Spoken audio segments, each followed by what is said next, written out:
সুশৃঙ্খলভাবে দায়িত্ব পালন করবেন। কোনো প্রকার বিশৃঙ্খলা যেন না।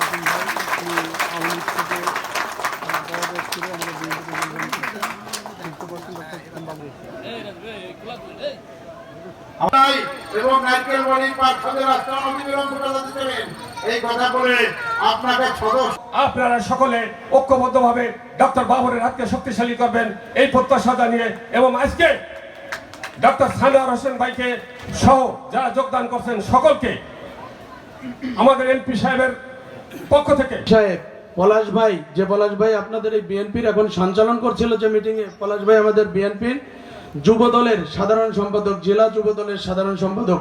উনি চাঁদাবাজির মামলায় গ্রেপ্তার হয়েছিল, আসামি হয়েছিল আমার নির্বাচনের সাথে থাকার কারণে। আমি নৌকার বিরুদ্ধে নির্বাচন করেছিলাম।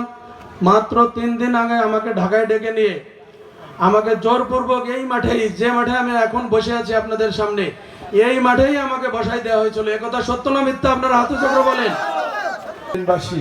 আপনাদের কাছে আমি একটা কথা বলতে চাই, আর এই জোর দখলের নির্বাচন আর হবে না।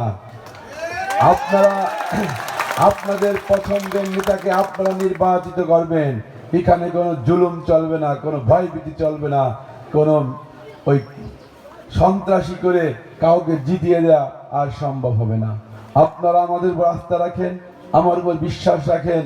আমি এই গোপালগঞ্জ সদর উপজেলায় যাতে কোনো অন্যায় অত্যাচার অবিচার করে কাউকে ঠকানো হয়, কেউ কষ্ট পায়, এমন কোনো কিছু হবে না ইনশাআল্লাহ।